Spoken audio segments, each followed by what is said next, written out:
Alô, alô, meninas! Aqui é a doutora Érica Montalvão com o nosso podcast Mulheres de Peito.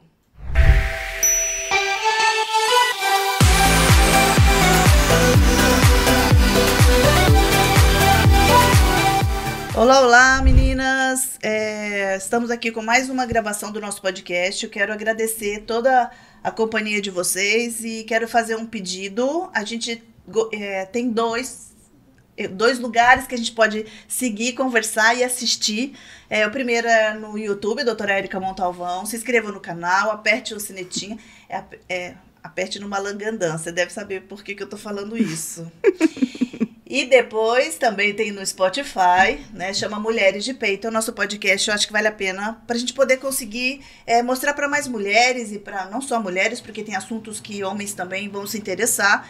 E com qualidade, com responsabilidade e com verdade, tá bom?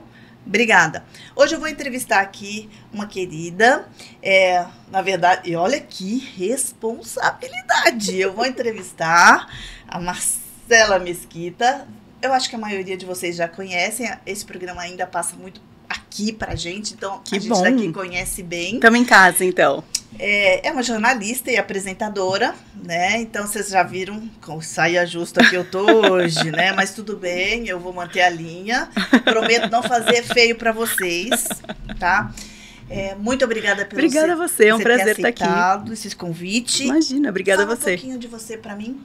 Bom, eu sou jornalista, atualmente estou na TV Tati SBT, que é afiliada do SBT, aqui na região do Vale do Paraíba, Serra da Mantiqueira, Litoral Norte. Eu sou de São Paulo, não sei se o sotaque dá para perceber alguma coisinha, mas vim para cá em 2009 para trabalhar na TV, e aí me apaixonei pela região. Cá estou casada com uma filhinha linda, Marina, de 2 aninhos, e estou muito feliz aqui. Eu adotei o Vale do Paraíba, em especial São José dos Campos, como minha casa do coração. Sou josense de coração, então estou muito feliz aqui e fico muito feliz de bater papo com o pessoal aqui da região que sempre me acolheu muito bem. Ai, que delícia. Eu também não sou de São José, eu sou mineira. De onde? Sou de Itajubá. Minha mãe é de Ituiutaba, conhece? Olha, conheço. De passagem. A terra de Moacir Franco, uma cidade desse tamaninho, Pictitica. E aí eu costumo dizer que antigamente, até parece que tem tanto tempo assim, tinha muita gente de fora. Agora tem mais gente daqui, você já percebeu? É verdade. É verdade. Quando eu vim pra cá, a gente mal via alguém. Era diferente de ver josense de certidão morando aqui ainda, né? Isso. Meu marido é um exemplar de josense de certidão mesmo. Eu vim pra cá por causa do meu marido, mas ele também é de Itajubá e veio trabalhar aqui. Entendi. Como uma grande maioria, um tempo atrás veio, né? Uhum. Bom, o tema de hoje vai ser sobre maternidade, mercado de trabalho, filhos e tudo mais que a gente consegue fazer, né? Sim. Você tem 39 anos, né? Você é jornalista. Essa sua opção pelo jornalismo, como é que surgiu? Veio desde pequenininha ou não? Como é que funciona? Foi, desde pequenininha. Eu estava na escola, em São Paulo, e aí uma professora minha de redação falou: Marcela, você escreve bem, você se comunica bem. Você já pensou em fazer jornalismo? Falei, não tinha pensado em nada até então. E aí comecei a pesquisar. E aí, na época, era o Guia do Estudante, você lembra? Sim, lembro. Os mais modernos não vão lembrar, porque agora é tudo pela internet, mas era um caderno deste tamanho que tinha um resumo. Você tentava ler, né? Exatamente. Então tinha um monte de coisa, mas era assim, carga horária média, não tinha salário, não tinha realmente a realidade da profissão, né? Era uma base. E aí eu falei, deve ser legal escrever para um monte de gente, falar para um monte de gente. E aí, nesse dia que eu comecei a pesquisar sobre jornalismo, eu falei, olha, quero de fato ser jornalista e quero trabalhar em televisão. Porque eu acho que a televisão tem um alcance muito grande, eu vou conseguir atingir muitas pessoas, a minha mensagem vai chegar para muita gente. Então, quero fazer televisão. E aí fui, batalhei na escola que eu estudei na época, tinha um estágio de observação. Não valia uma nota, assim, mas era importante porque tinha que concluir o curso com aquele trabalho. E era para que a gente batalhasse e encontrasse um estágio de observação naquela carreira que a gente gostaria de seguir. Só que eu não conhecia ninguém no jornalismo, imagina, muito menos na televisão. E aí, na época, não era tão simples, né? De pegar a internet, mandar na rede social, oi, tudo bem? Nanana. Na época nem tinha. Então, eu fui me escrevendo, me mandando por fax, lembra? para todas as redações que eu tinha. Pegava lá contato da Veja, contato da Folha, contato da Globo. Claro que um monte nem me respondeu, né? Mas a Globo me respondeu. E aí eu dei sorte, porque eu liguei para telefonista que me passou para não sei quem, que me passou pra... Juro, umas 10 pessoas até cair na redação.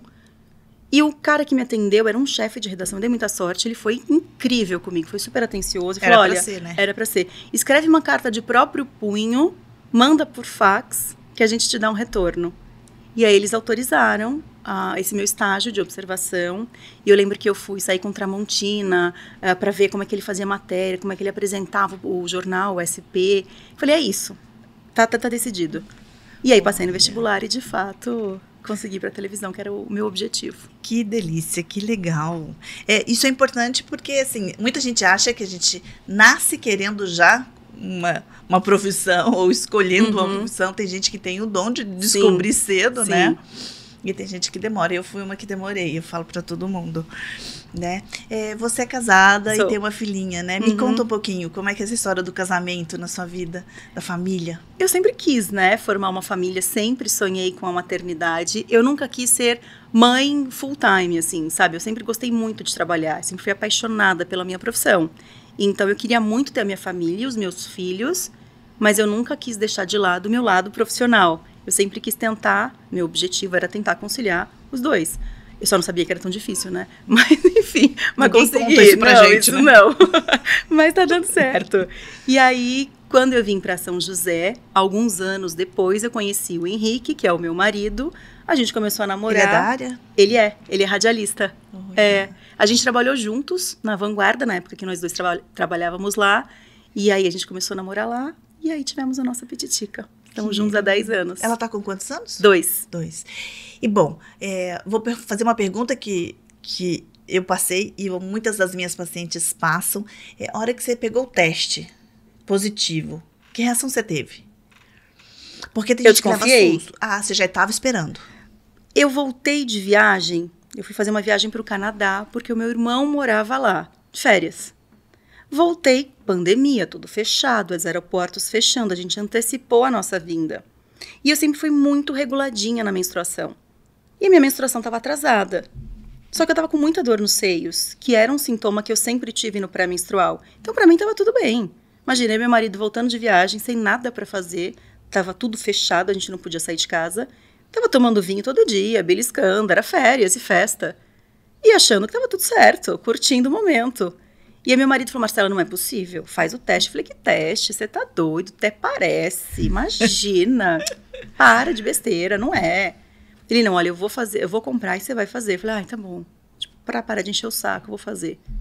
Eu falei, fiz lá o xixi no potinho, coloquei o teste lá, falei, mas aqui fala não sei quantos minutos, vamos pra lá, depois a gente vê. Ele, que vamos pra lá, vamos ver isso agora. E aí eu fiquei curiosa e veio muito rápido o positivo. Eu falei, não é possível. A gente vê tanta história, né, de que não, que demora. Eu falei, não é possível, não é.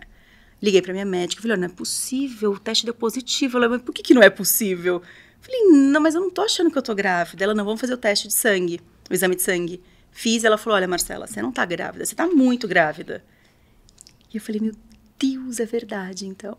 E aí a ficha foi caindo aos poucos. Quando eu ouvi o coraçãozinho, eu falei, meu Deus do céu, então é verdade. E aí entra exatamente esse momento que pra gente é importante relatar. Veio na sua cabeça, e meu trabalho, como é que eu vou organizar isso? Ou as coisas foram se encaixando gradativamente? De pensamento, pelo menos, porque muitas se apavoram. Falei, agora não era a hora, eu tô passando por uma fase importante no meu trabalho. E a gente sabe que mercado de trabalho para mulher, por mais que a gente diga que é igual, não é. A gente engravida é outra história. Sem feminismo, sem machismo nessa história, mas é diferente. Né? Porque quem cria a barriga, quem cresce a barriga é da mulher. Né? E sua cabeça? Eu estava numa fase muito tranquila. Assim, isso não passou pela minha cabeça. Legal. Porque eu vinha de um problema com a minha empresa, que eu tinha sido afastada por estar acima do peso. E eu tinha uma promessa de voltar das férias e voltar para o ar. Então, assim, falei, o pior já foi. Quer mais humilhação do que essa? Eles não vão fazer nada. Pelo amor de Deus, eu tô grávida, pronto. Então, assim, eu estava muito feliz com a minha gestação. Então, isso em nenhum momento passou pela minha cabeça. Voltei a trabalhar, esperei os 3 meses para me certificar de que estava tudo bem, para contar para todo mundo, inclusive para a empresa. Fui super bem recebida e tal, e aí fui para home office. Pouco tempo depois, porque estava no auge da pandemia, né? Sim. Então, a grávida era um grupo de risco. E trabalhei todos os dias na minha casa, assim, até mais do que eu trabalhava na redação, sabe? Porque eu fazia absolutamente tudo das minhas matérias. Eu produzia, eu gravava. É verdade. Fazia de casa, assim, arrumei tudo bonitinho para entrar ao vivo da minha casa. E fui até o dia que antecedeu o nascimento da Marina. Eu me despedi no ar meio-dia, a Marina nasceu 7 da manhã do dia seguinte. Então, esse medo de como é que eu vou conciliar, eu não tinha. Foi tranquilo. Porque eu falei, já estou há tantos anos na empresa, tenho certeza que eles vão ser compreensivos com essa fase. Tem tantas mulheres ali que já engravidaram e tá tudo certo. Então, eu não tive esse medo. Tive o baque depois, né? Porque eu voltei da minha licença maternidade e fui demitida no mesmo dia. Aí sim que eu falei, meu Deus, o que eu vou fazer sem emprego e com uma filha pequena nos braços? Aí que me bateu o medo. Mas antes, não.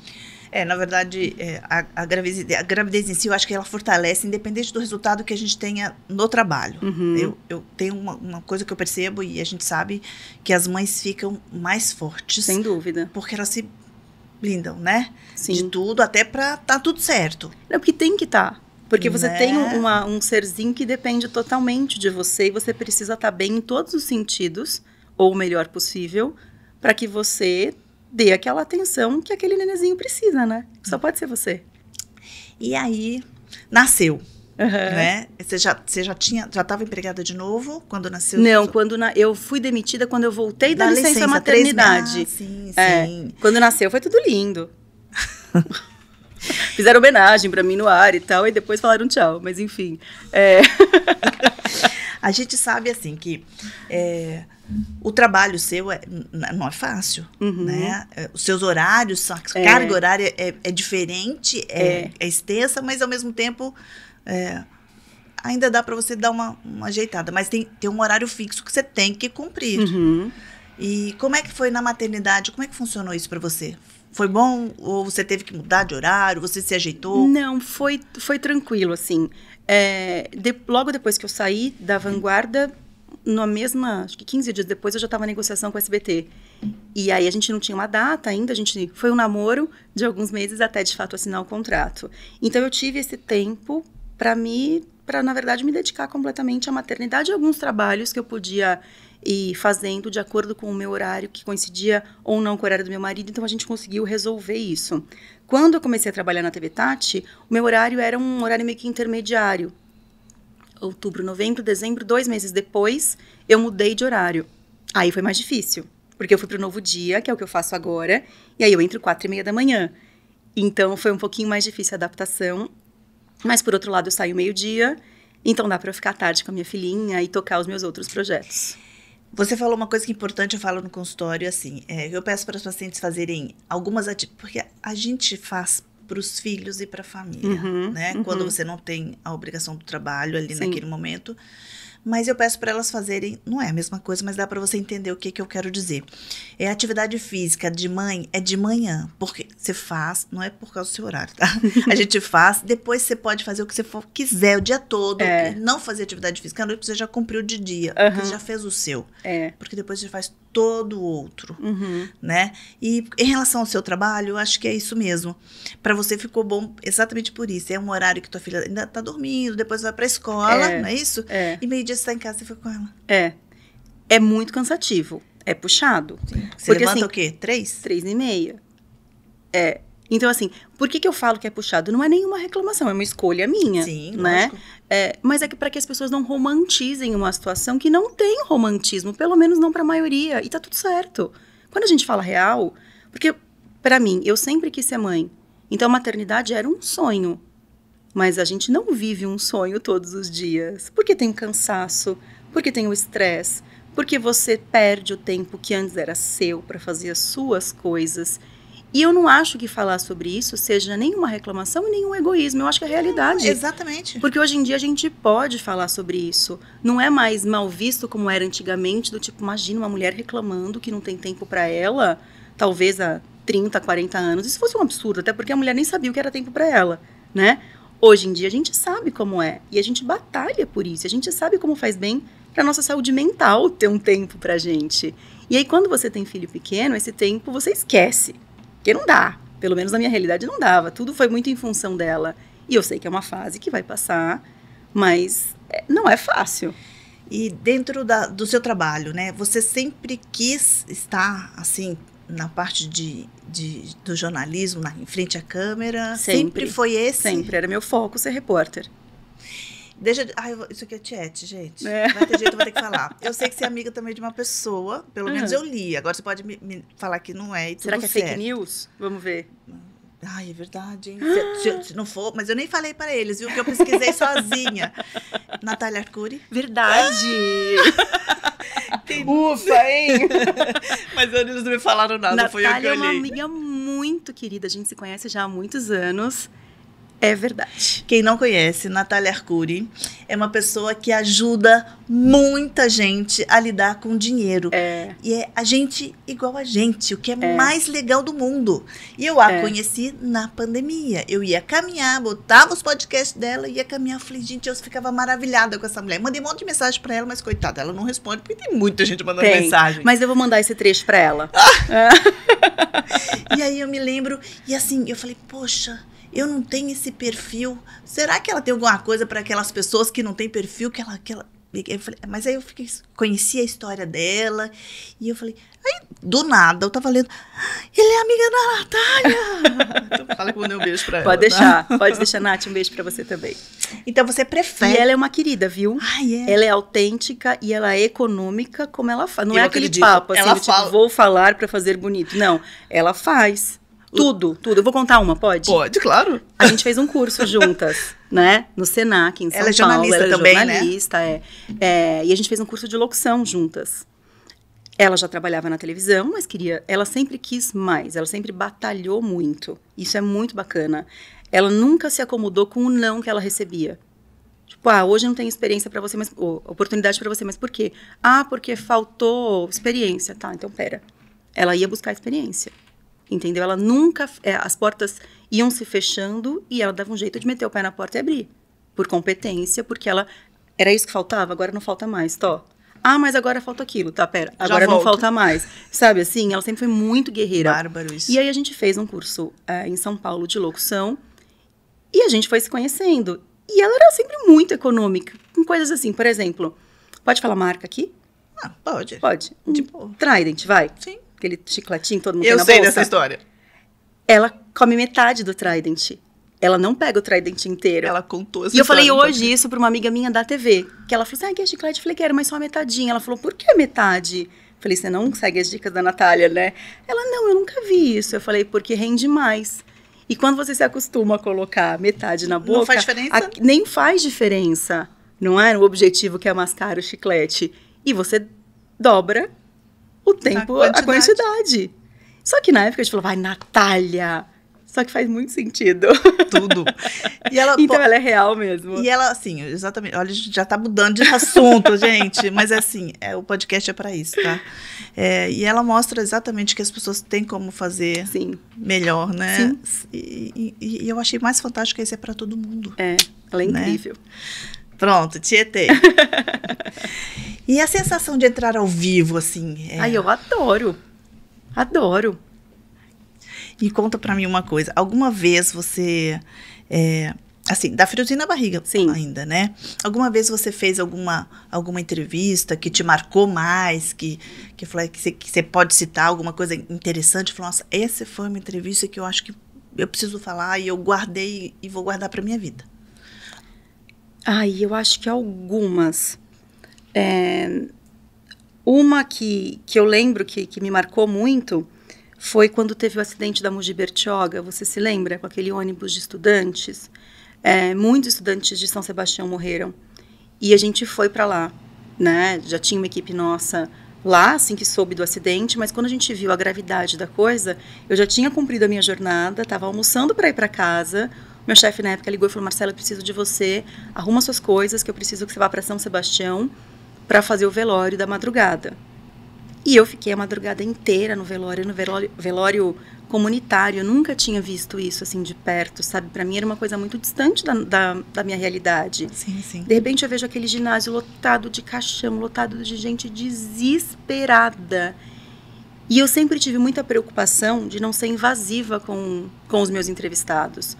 Porque eu parto do seguinte princípio: ninguém é obrigado a me dar entrevista, nem político.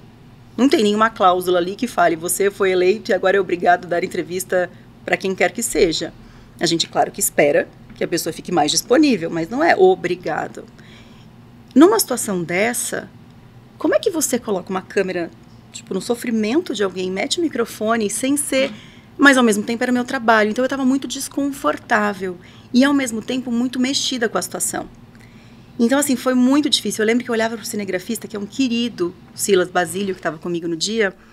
E eu olhava para ele e falava, Silas, eu não vou conseguir. Como é que eu vou chegar? E a TV falando, Marcela, preciso da matéria, preciso da matéria. E eu, ai, meu Deus, eu rezava.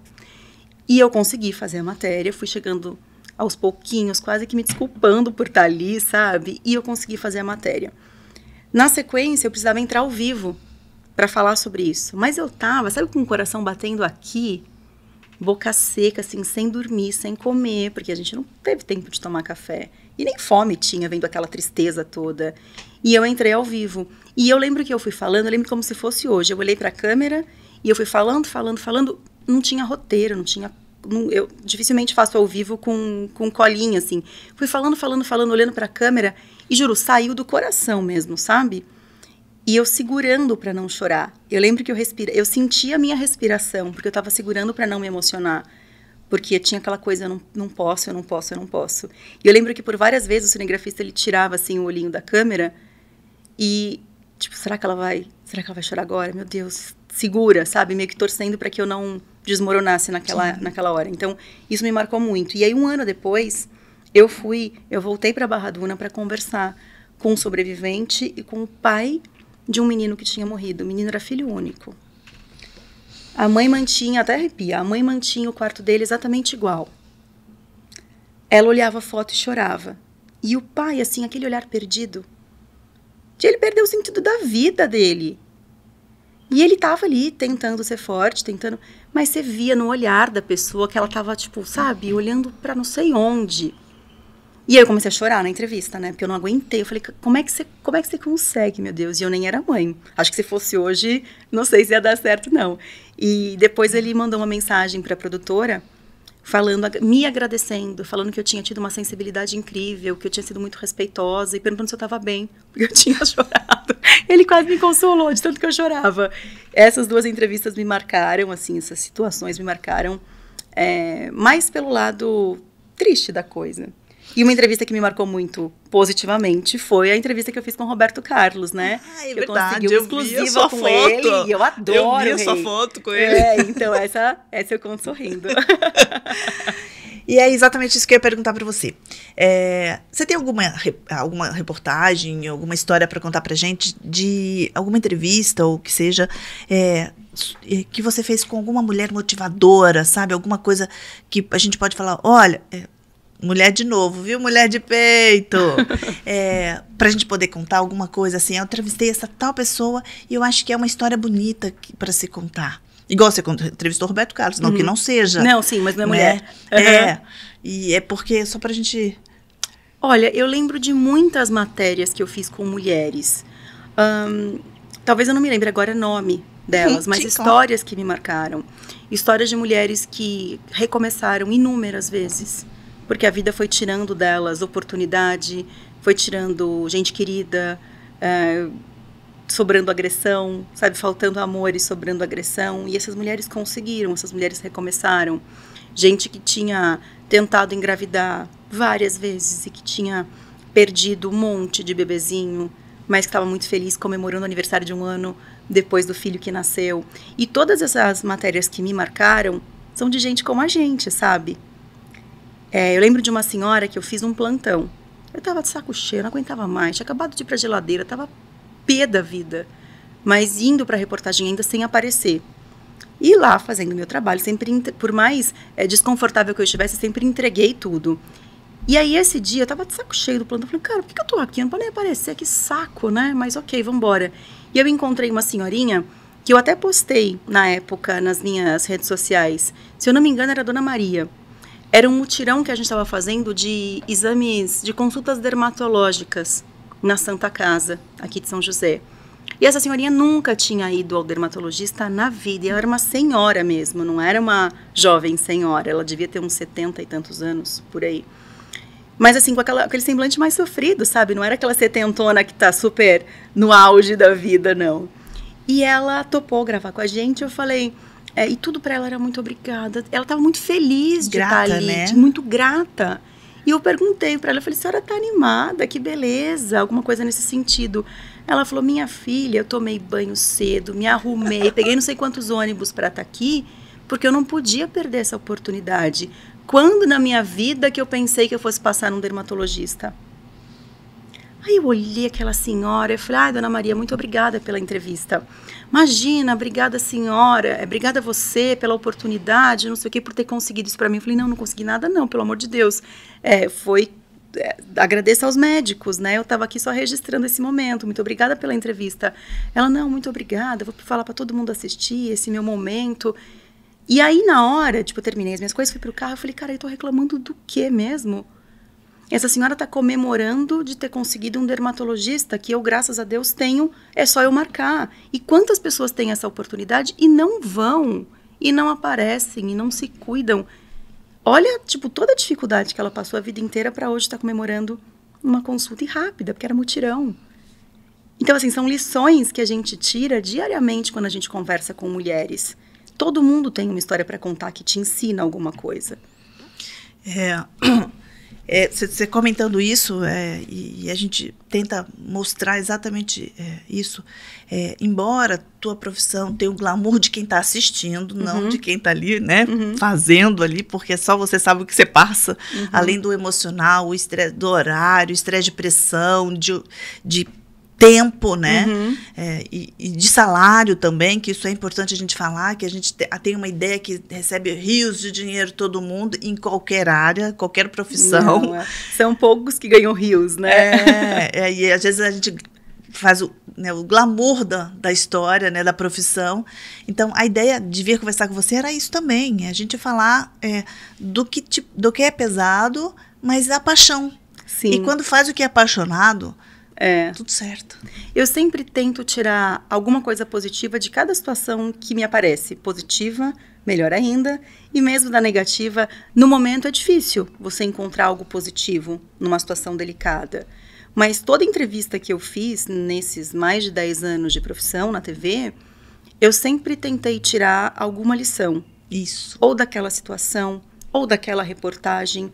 Alguém me ensinou algo, ou eu aprendi com os meus erros, ou eu aprendi a dar valor àquilo de legal que eu fiz, sabe? Então, eu acho que talvez isso que me motive a continuar com um brilho nos olhos, mesmo depois de tanto tempo de televisão, é saber que a gente pode fazer diferente sempre, e que a gente sempre pode aprender, e a gente sempre pode ensinar.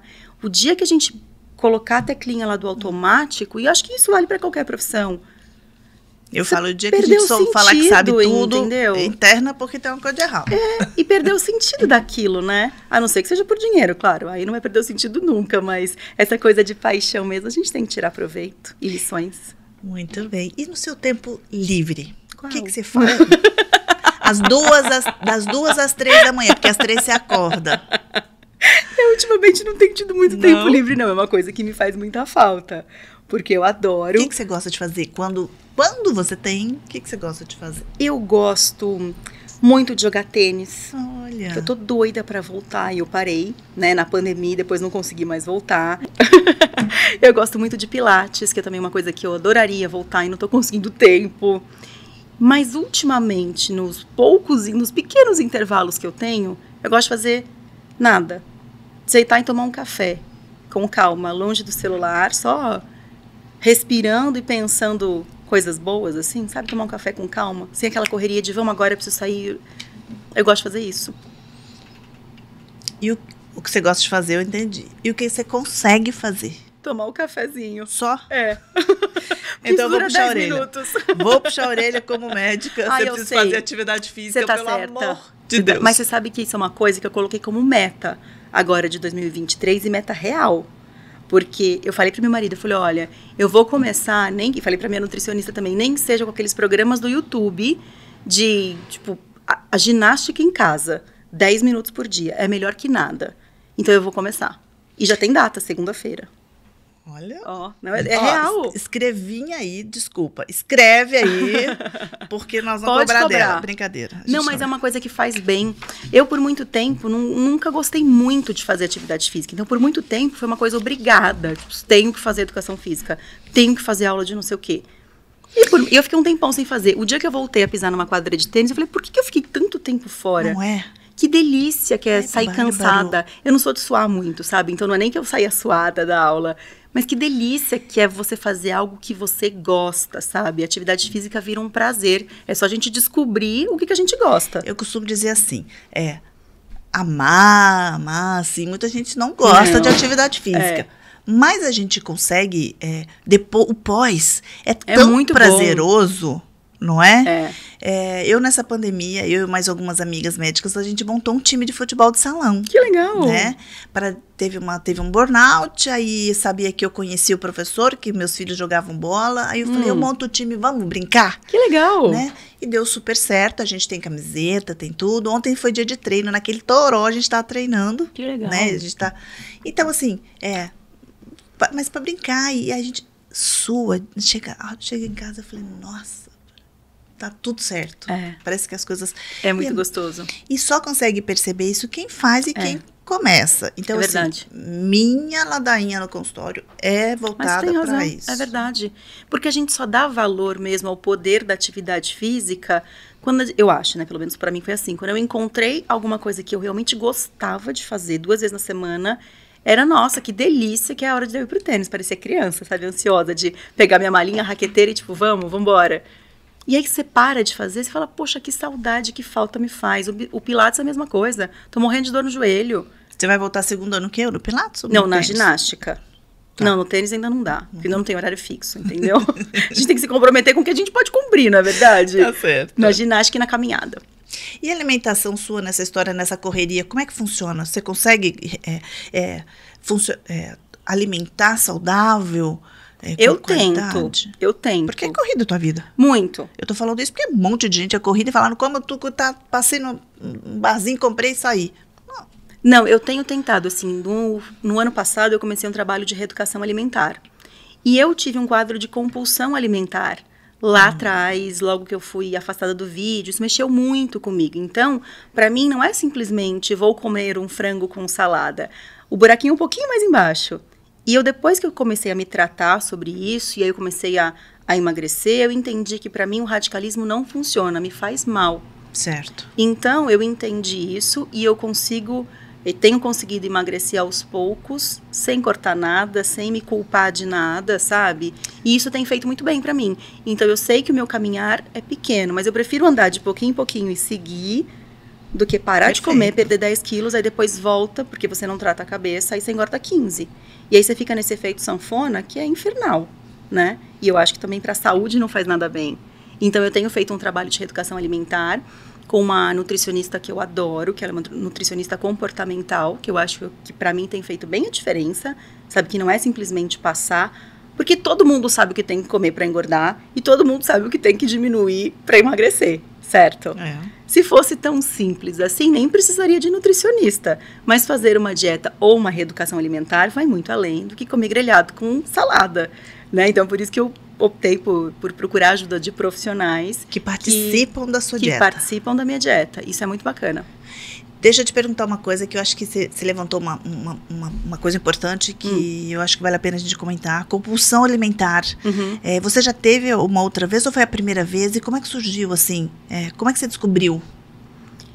Eu estava muito... Quando eu fui afastada do vídeo, eu fiquei muito mal. Muito triste. Me senti muito injustiçada e por algumas situações até quase que responsável por aquilo. E eu fui engordando cada vez mais, porque eu só comia. Porque eu já perdi o que eu mais queria mesmo. Como uma forma de... Era assim, tipo, só falta eu não poder comer esse chocolate. Eu vou comer essa caixa inteira, porque eu já tô fora do vídeo mesmo. Isso, claro, que não era uma coisa pensada. Hoje eu tô explicando assim, porque eu tenho esse entendimento. Sim. Na época não era. Né? Você cuidou disso. Eu cuidei disso e hoje eu tenho esse entendimento e até consigo falar sobre esse assunto para que outras pessoas possam, talvez, se enxergar numa situação dessa e buscarem ajuda, né? Sim. E aí, quando eu fui eu não me reconhecia mais, assim, eu entendia que eu estava engordando, mas eu não tinha noção do quanto eu tinha engordado. E aí, o dia que eu entendi o quanto eu tinha engordado, eu falei, caraca, não, essa não sou eu? Não, peraí.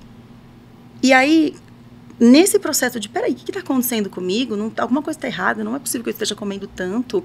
Ou assim, eu não estou comendo tanto, como é que eu estou engordando? Porque a gente vai beliscando o dia inteiro, percebe, você não né? percebe. Tipo, refeição, era pouquíssimo. Só que eu beliscava o dia inteiro. E não tinha esse controle. E aí vem a compulsão, né? Você não consegue parar e você não consegue entender o que você está comendo. Nesse processo que eu estava começando a entender o que estava acontecendo comigo, eu recebi uma ligação na redação de uma senhora perguntando por que eu não tinha participado de tal homenagem há não sei quantos anos da emissora.